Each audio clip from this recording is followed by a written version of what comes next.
Senhora presidente, senhores senadores, é impressionante a gente acompanhar o noticiário do jornal, rádio, televisão, e verificar como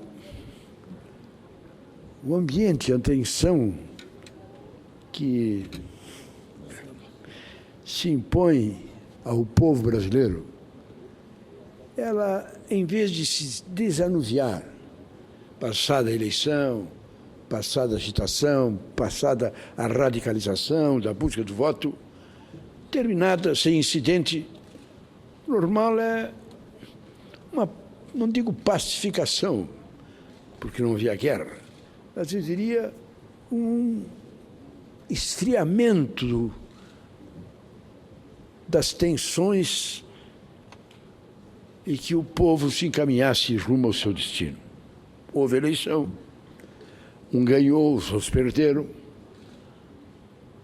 A quem ganhou cumpre organizar o esquema do futuro governo, que não é futuro, mas é a continuação do governo que foi reeleito, e os outros cumpre se preparar para fazer uma boa oposição. Mas o que se vê hoje, nas páginas dos jornais e nas manchetes de rádio e televisão, é um ambiente de imprevisibilidade com relação ao futuro.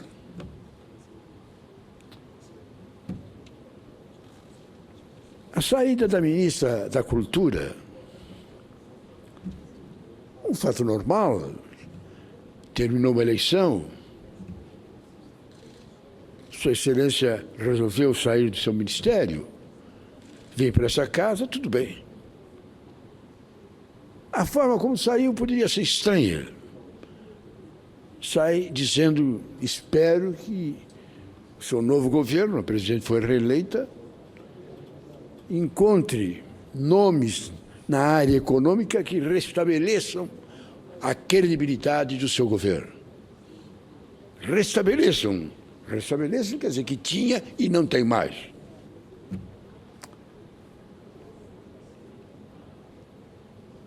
O importante é que se vê uma manchete que nem a de ontem. Não se tem notícia ao longo do tempo de um escândalo tão intenso, tão grave, como o que vem acontecendo no Brasil, lá na Petrobras.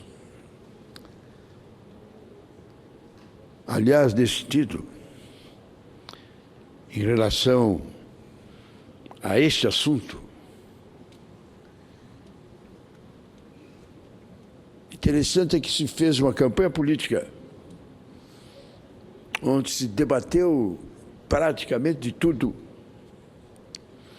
mas esse assunto não chegou a ser debatido.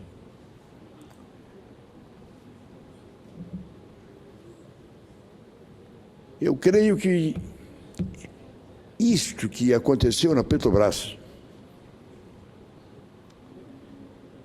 deverá atingir ao Brasil inteiro na busca de encontrar-se os responsáveis, a forma como foi feito, em restabelecer, isso é o mais importante.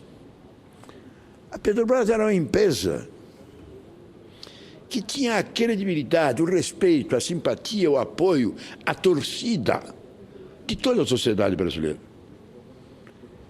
Acho que dificilmente no mundo tem um caso que nem esse. No Brasil não tem dúvida nenhuma. Era uma empresa que o Brasil acompanhava. O seu crescimento, o seu desenvolvimento.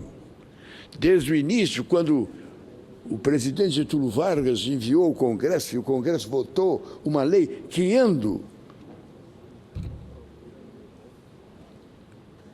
uma empresa que nem a Petrobras, permitindo a exploração do petróleo, inclusive de forma estatal.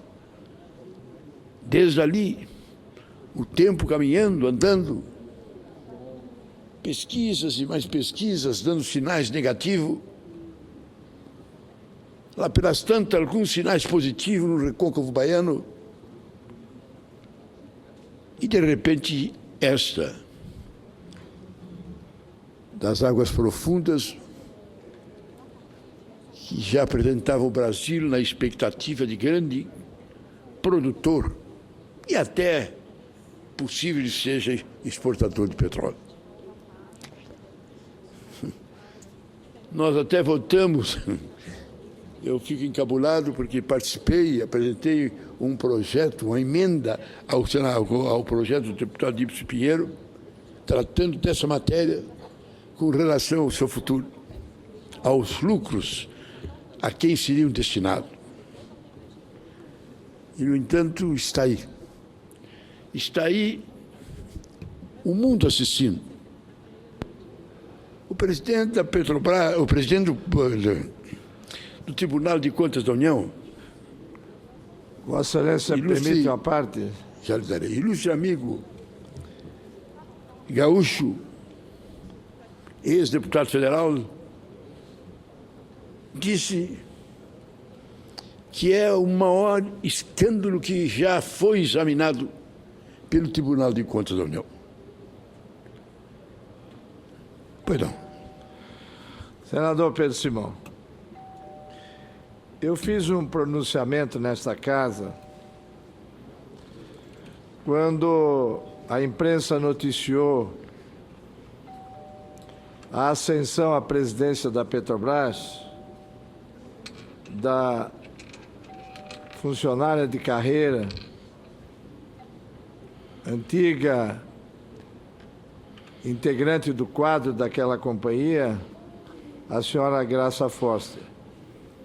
E naquela ocasião, eu saudei aquela nomeação como o início do fim de loteamento político das estatais. Eu saudei aquele momento, aquela nomeação, como uma guinada à profissionalização das empresas estatais da União. Só que eu não imaginava que as coisas andassem do jeito que andaram.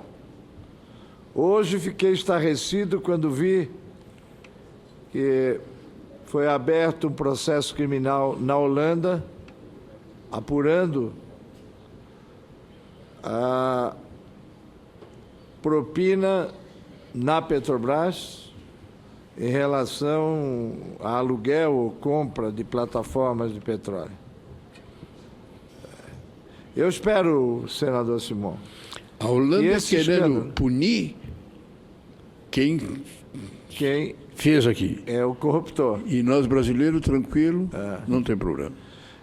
E eu espero que esse episódio seja o último daqueles que ocorrem por loteamento político de empresa estatal. Segundo, que ele sirva de balizamento por uma nova etapa de condução ética na condução deste país. Parabéns a Vossa Excelência por seu pronunciamento. E Vossa Excelência, a Holanda busca punir uma empresa que corrompeu alguém lá da Petrobras. Punir o corruptor é algo que não existe no Brasil. Há 30 anos atrás, apresentei um projeto criando uma comissão parlamentar de inquérito para apurar os corruptores. Tinha uma outra CPI que caçou vários parlamentares federais que foram corrompidos. A CPI foi criada e cumpriu a sua finalidade com relação aos parlamentares que foram corrompidos. Mas até hoje não se conseguiu instalar nesse Congresso uma CPI que invocasse a imensidão de corruptores que existe em nosso país. Mas diz bem o nobre senador Luiz Henrique, eu também saudei dessa tribuna, senador, a escolha da nova presidenta. A biografia de Sua Excelência, a história da vida de Sua Excelência, toda ela dedicada à Petrobras, técnica da Petrobras, conhecedora de todos os setores da Petrobras, sem uma vírgula, sem uma interrogação, sem uma mácula a qualquer ato seu, foi aplaudido por todos. Foi tomada como uma das ações da presidente da República que visava exatamente dar a orientação e a determinação à Petrobras. Nós todos sabíamos, e a imprensa publicava, que havia uma disputa em termos de Petrobras, em termos do Ministério de Minas e Energia. Uma disputa de parlamentares, inclusive senadores. E a então chefe da Casa Civil, aliás, na época, ministra de Minas e Energia, a então hoje presidente Dilma. A presidente Dilma, senhor presidente, dizia à imprensa que queria dar um sentido técnico aos membros da Petrobras. Lutava no sentido de fazer isso e não conseguia. E foi derrotada. Porque a Petrobras foi loteada entre não apenas dirigentes partidários, entre empresas sociais como CUT, Federação disso, daquilo, as várias entidades, cada uma pegou seu quinhão dentro da Petrobras. Infelizmente, a senhora Dilma chegou à presidência da República e as coisas continuaram igual. Nomeou a senhora Graça presidenta da Petrobras. E história esse escândalo. Incompreensível sob todos os ângulos. Grave de todas as maneiras que se analisa. O diretor que se afastou, que foi colega nosso, senador, lá do Ceará, que foi determinado o desligamento dele,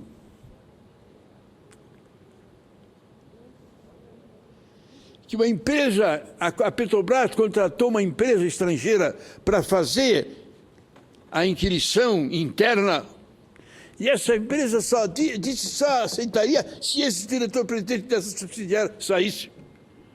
Pois ele era o principal implicado, o principal responsável, tido por as coisas que estavam acontecendo. Então a empresa não aceitou, não faria a vistoria com ele presente. Em vista disso, ele pediu por 30 dias de licença. A presidenta não afastou. Porque quando se cobrou a presidenta que afastasse, ela disse que não afastaria diante de prova onde não tivesse prova concreta e inabalável.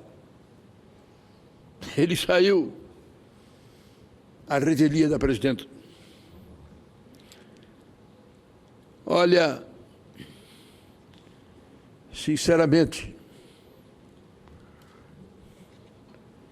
eu não vejo momento mais grave e mais dramático na sociedade brasileira que esse que nós estamos vivendo. Uma reeleição num país democrata, o povo foi reeleito. Mas o que acontece? Acontece exatamente o que nós estamos vendo. Eu não tenho dúvida, Deus me perdoe, eu não tenho dúvida. Se a gente pudesse fazer um recall, uma nova eleição, agora, a dona Dilma não ia para o segundo turno. Diante dos fatos que estão acontecendo agora, na hora, nós lá no Rio Grande do Sul ganhou o Sartori, nosso candidato a governador, e todo mundo diz para ele, Sartori, aproveita de hoje até o dia 31 de janeiro, aproveita para viver feliz, para te alegrar, para passear, Porque quando tu pegar o governo vai ser uma bomba. Aí é que tu vai dar dura. Aproveita agora, que é o melhor momento da eleição, é o momento depois da vitória, antes de tomar posse. Mas no caso da presidenta, parece que o céu caiu em cima dela. O seu partido, mas diz permanentemente, quando eu vejo o senador Luiz Henrique dizer que saudou quando foi indicado a presidente da Petrobras, porque terminou o leilão político, o PT deu a nota dizendo que os cargos têm que ser entregues aos políticos que têm mais voto, e não a gente desconhecido.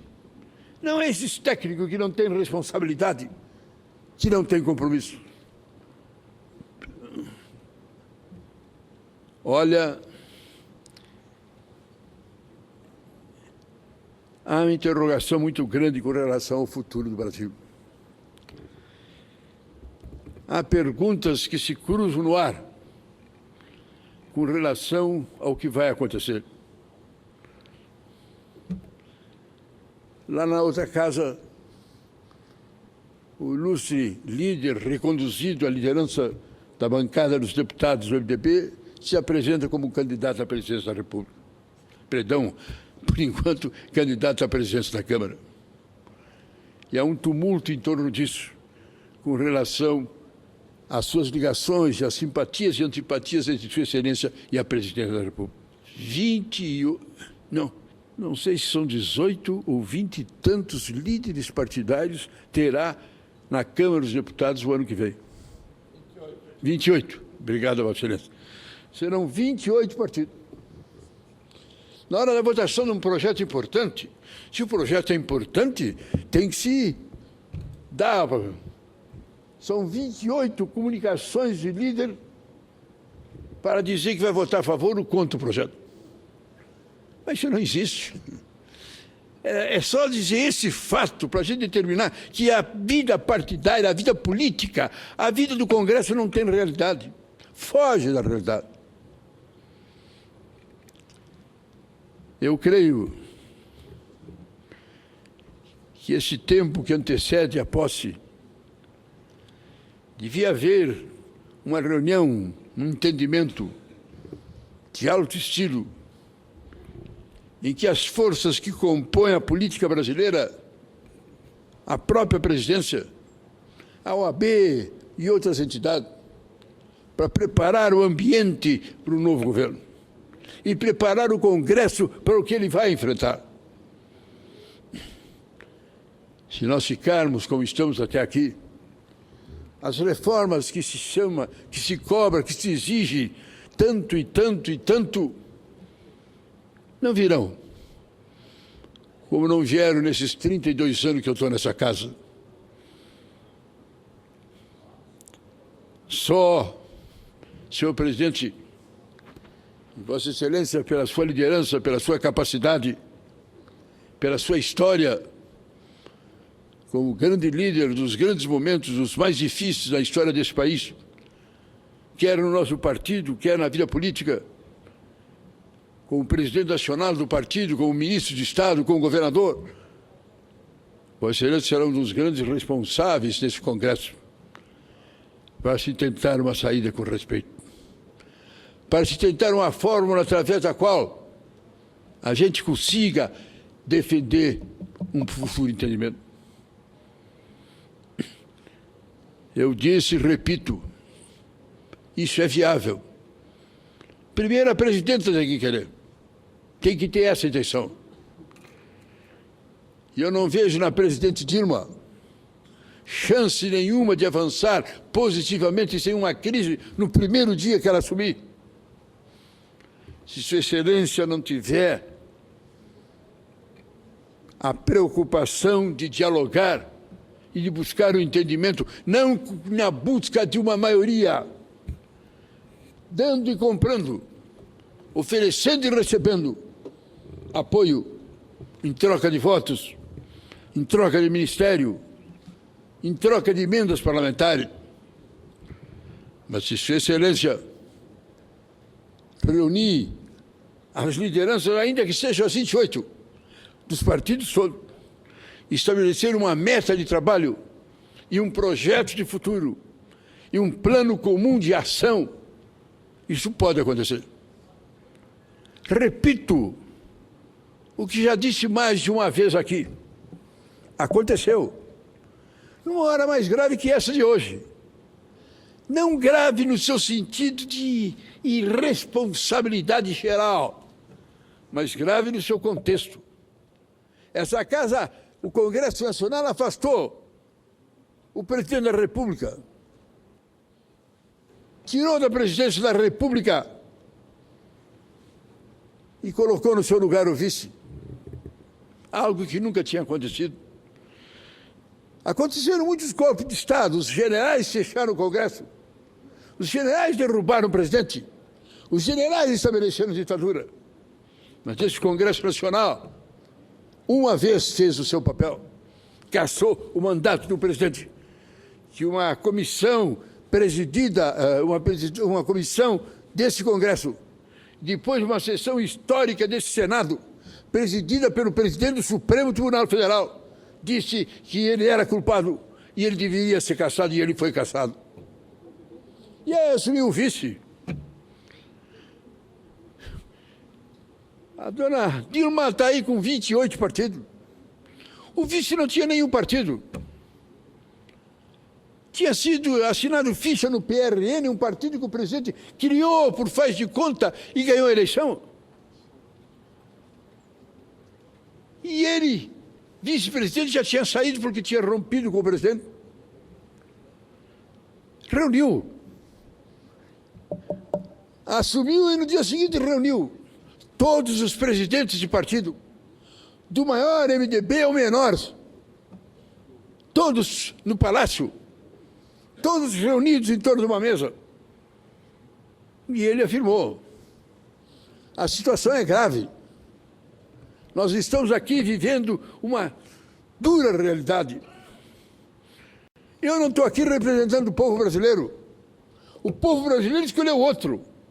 E o presidente eleito pelo povo, o Congresso Nacional, cassou o seu mandato.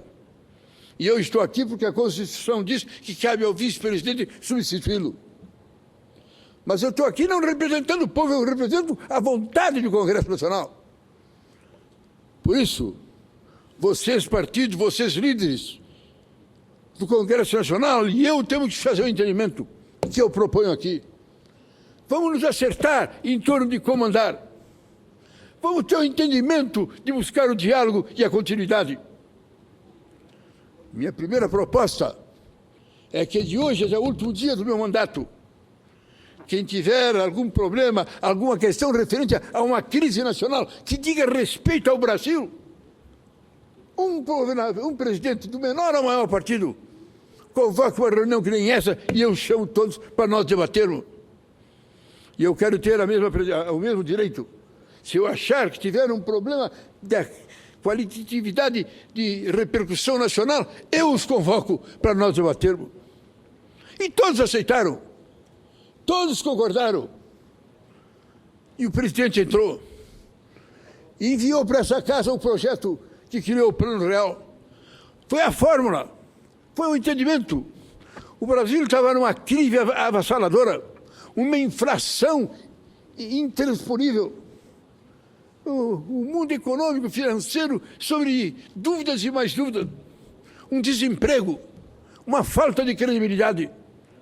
O presidente reuniu os grandes técnicos, junto com o seu ministro da Fazenda, Fernando Henrique, e fez um projeto, e mandou para essa casa. Não fez uma medida provisória, não. Não reuniu os técnicos e fez com, se faz, medida provisória tal, isso, mais isso, mais isso. Reuniu o Congresso e entregou ao Congresso. E o debate, quando ele assumiu, quando nós já tínhamos pelo debate, foi a sua medida, o seu projeto. E se discutiu e se debateu. E todos falaram e todos discutiram. Depois da Constituinte, da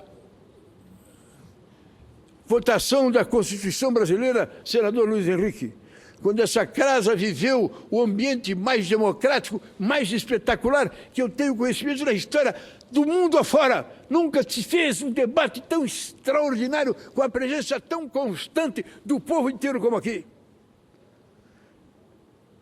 Mas depois daquele, o Plano Real foi debatido por toda a sociedade,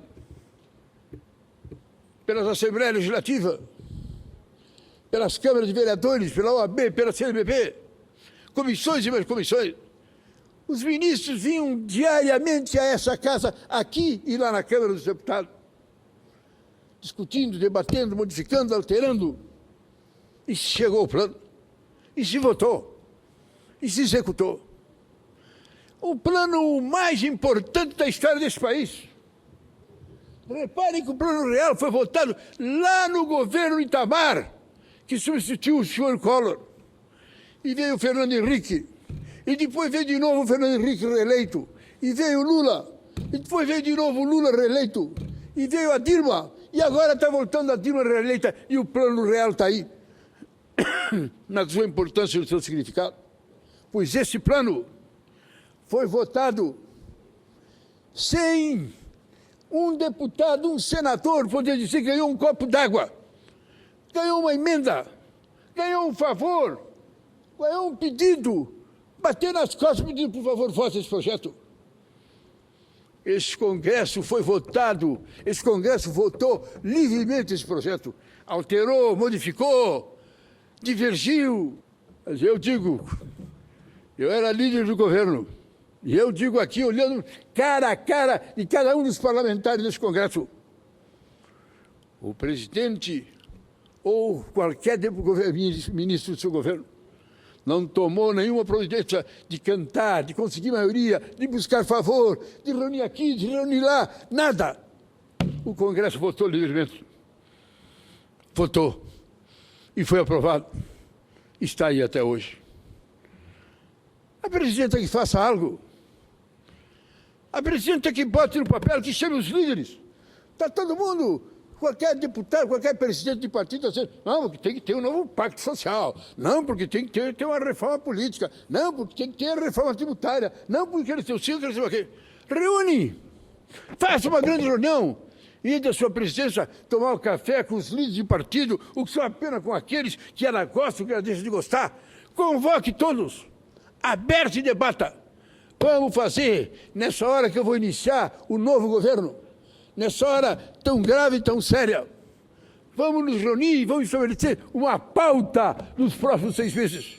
O que é importante, o que é necessário, o que temos que fazer. Faça isso. Ou então, vai tentar conseguir maioria. 28 partidos vai ter que comprar. Ou melhor dito, uns ela compra, outros ela aluga. E não sabe por quanto tempo ela pode alugar. Essa saída, sua presidente, ela tem. Ela precisa fazer isso. Ela tem condições de fazer. E nós temos condições de aceitar. Nós vamos para esse debate. Deus o livre. Dá para a gente imaginar o que vai acontecer na eleição da Câmara dos Deputados do seu presidente. Se for uma guerra histórica de uma candidatura do lado de cá e o presidente da República do lado de lá. O que vai acontecer na composição desse ministério, com 28 partidos a serem contemplados. Está aí a discussão agora. Que veja discutir, não, o Congresso está votando porque ele quer votar o orçamento impositivo. O orçamento impositivo é algo mais importante e necessário que eu conheço. Mas, o que é orçamento impositivo? Em qualquer país, o Congresso vota orçamento e vota e o presidente da República tem que cumpri-lo.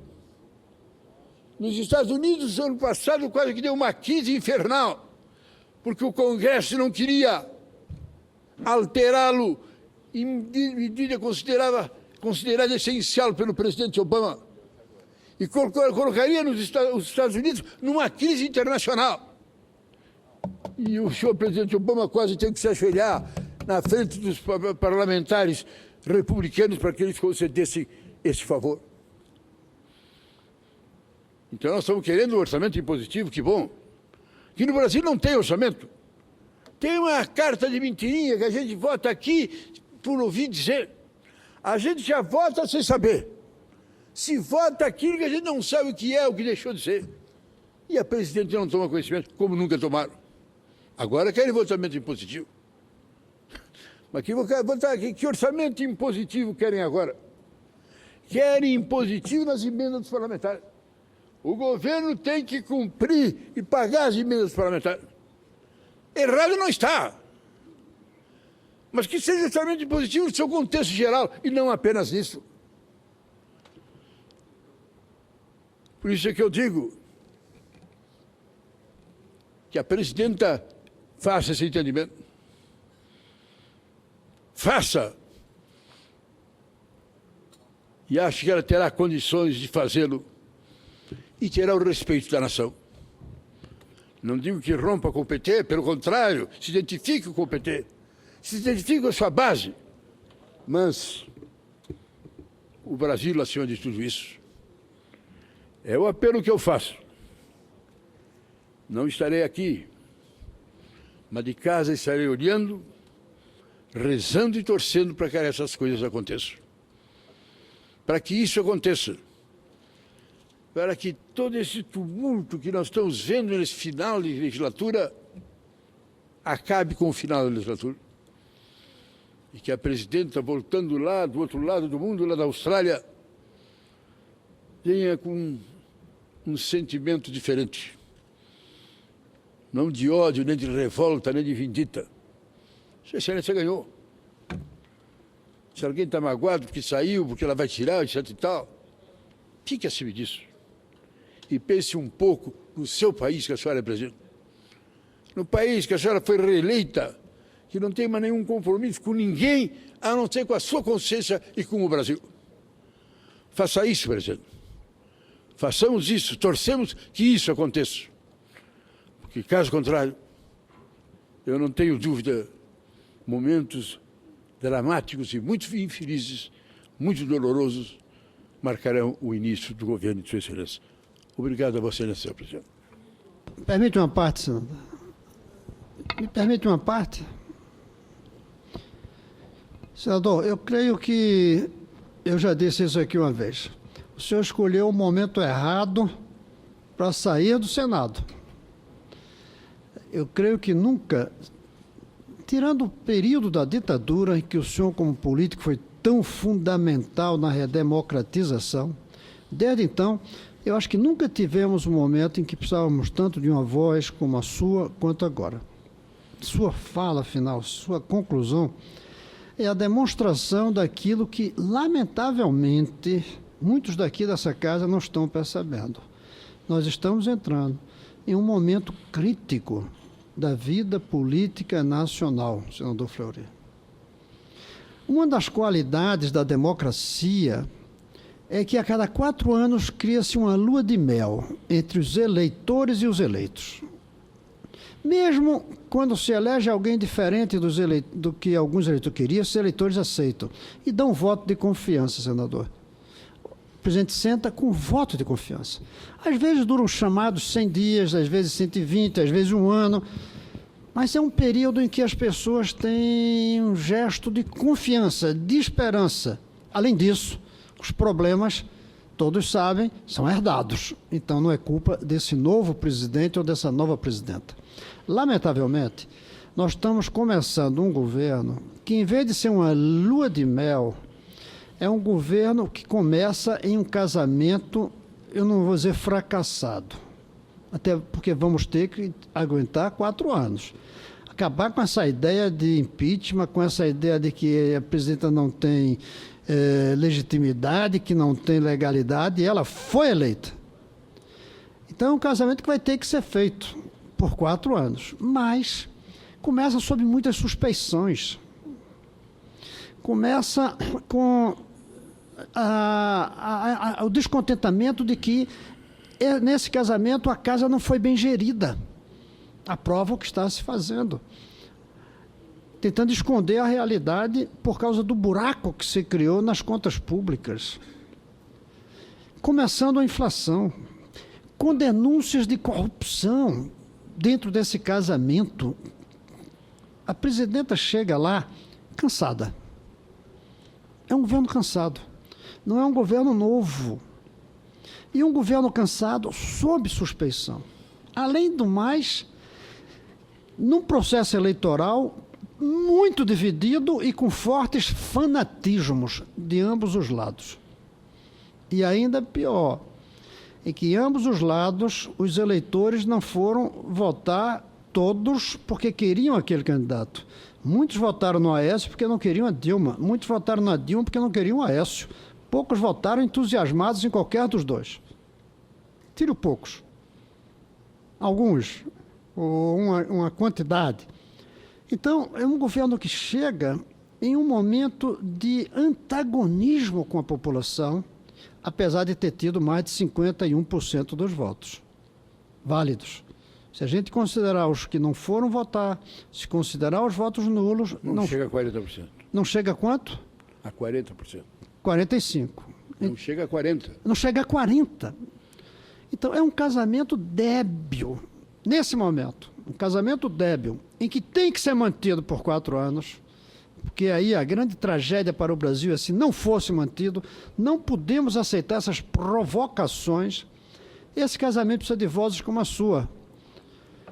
Eu quero lhe repetir, dizer aqui de público, que eu lhe disse um desses dias aqui, que enquanto o senhor não estando aqui, eu quero ser o seu porta-voz aqui. Mande seus discursos que eu leio, porque o Brasil precisa ouvir a sua voz agora mais do que nunca. Felizmente ainda temos um mês e meio para ouvi-lo, mas seria muito importante a sua presença. Conte comigo como seu porta-voz aqui dentro, até quando eu discordar do que o senhor me mandar ler, eu lerei, como sendo uma continuação da sua fala nesse Senado. Meu querido senador, Vossa Excelência, das mais gratas lembranças que eu levarei dessa casa. Vossa Excelência é uma personalidade que eu admiro ao longo do tempo. Vossa Excelência tem grandeza. A luta que Vossa Excelência tem feito pela educação, como ninguém nunca fez nada semelhante, merece realmente o nosso maior respeito. Vossa Excelência é uma das vozes nessa casa que vem discutindo, debatendo, chamando a atenção dos presidentes, sejam eles quais forem, em torno dessa matéria. Tenho certeza que Vossa Excelência vai continuar. E ao contrário, eu telefonarei muitas vezes a Vossa Excelência, sim. Telefonarei para felicitar Vossa Excelência pelo pronunciamento que eu tenho certeza que Vossa Excelência vai lá de fazer. Eu digo a Vossa Excelência com toda a sinceridade, na minha idade de 85 anos, que faço agora em janeiro, eu decidi não concorrer. Comuniquei à casa e disse que não concorreria. Ele não era candidato. 40 dias antes, menos de 40 dias, a morte do nosso candidato à presidência, o ilustre governador de Pernambuco, companheiro Eduardo, e a Marina, assim, presidente, o nosso candidato a senador teve que ser o vice-presidente. E ali, menos de 40 dias, eu assumi para fechar a chapa, para tê-la completa. Mas na certeza absoluta, todos nós sabíamos, e o governador eleito me escreveu uma carta emocionante nesse sentido, eu concorri. Mas sabia que não era para ganhar e sabia que não estaria aqui. E digo aqui o que disse a Vossa Excelência. Eu pretendo percorrer o Brasil, não com o brilho do teu Tônio, não com a beleza do teu Tônio, não com a santidade do teu Tônio, mas com uma vantagem, Deus que me perdoe. Eu não tenho os 4 cânceres que o Tônio carregava, as 2 bengalas que ele tinha que se arrastar, e se arrastando, muitas vezes de cadeira de roda, ele subia nos púlpitos, desde a igreja até a universidade, até o momento da greve estudantil, para debater e defender a democracia e defender a liberdade. Eu acho isso muito importante. Eu acho que Vossa Excelência, que tem debatido e tem defendido essa tese, muitas vezes a sua tribuna, Vossa Excelência, que tem chamado a atenção do povo, de que o povo deve praticar, participar, dizer presente em todos os momentos, eu acho que isso seria importante. Se nós conseguíssemos que várias pessoas, a começar por nós que estamos saindo, a começar por outros, professor universitário, intelectual, líder sindical, jovens, saírem para a rua, debater, discutir, analisar, fazer não apenas a crítica destrutiva, mas debater os problemas do Brasil, aí vai. Porque, sinceramente, Vossa Excelência sabe, e eu sei, que deixando o Congresso sozinho, deixando o Executivo sozinho e deixando o Supremo sozinho, nós não vamos a lugar nenhum. Da mesma maneira com que o povo na rua, os jovens, lotando aqui à frente do Congresso, nós votamos a ficha limpa, onde muitos não queriam, assim como os membros do Supremo diziam que eles não aceitavam qualquer tipo de provocação, eles tinham que ser independentes. E não eu, mas votaram o mensalão. O povo deve ir, deve debater. Isso eu pretendo fazer. Convidar as pessoas a irem para fora, virem discutir. Numa hora muito séria. Eu vi hoje, senador, na manchete dos jornais, algo que me machucou profundamente e quero dizer dessa tribuna. O PT, a imprensa já tinha noticiado, convocou milhares de jovens, para orientá-los no sentido de entrarem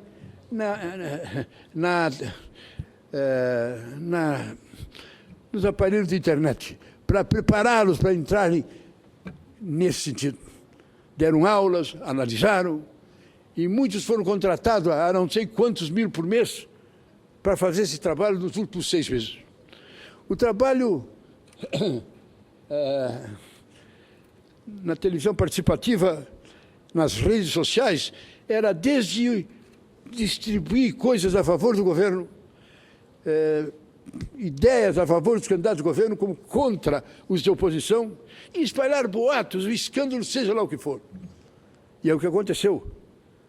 Com a Marina, inclusive, em questão de uma semana, demoliram com ela nas redes sociais. Os jornais de hoje noticiam que o PT decidiu manter as redes. Essas pessoas que foram convocadas para a eleição, e terminada a eleição, terminou, vão ficar permanentemente. O PT vai ter uma rede de jovens nas redes sociais preparada para fazer isso constantemente. Isso significa que nós vamos ter nas redes um debate daqueles que vão dizer A, B ou C, chamando isso, aquele, denunciando isso, denunciando aquele. É uma pena. É uma pena. Mas mesmo assim eu acho e eu confio na sociedade brasileira. Confio nos jovens brasileiros. Confio com a mais profunda sinceridade que vai acontecer isso. Que à rua eles irão debater, discutir, falar, apresentar suas ideias e suas propostas, para que esse Congresso, se Deus quiser, vote as emendas, vote as reformas, vote aquilo que deva ser feito. E com um pensamento positivo, na imposição do real, do concreto e do objetivo, a gente siga esse caminho. Eu felicito Vossa Excelência, senhor presidente. É com muita alegria que eu vejo hoje presidindo essa sessão. Vossa Excelência que tem condições e que tem capacidade para presidir esse Congresso ao longo da história, eu lhe felicito. Eu felicito ao presidente do meu partido, desejando do fundo do coração que o nosso MDB cumpra o seu papel. Nosso MDB, que na história estará escrito, ele fez a mudança, ele acabou a ditadura militar, ele na rua com as diretas já fez, elegendo o doutor Tancredo Neves, fez o restabelecimento da democracia. Que nós possamos ter um papel importante nessa segunda parte. Desejo aos senhores do fundo do coração, desejo ao amigo do fundo do coração e digo, mesmo no anonimato, seja onde for, é a luta do resto que me falta da minha vida. Muito obrigado.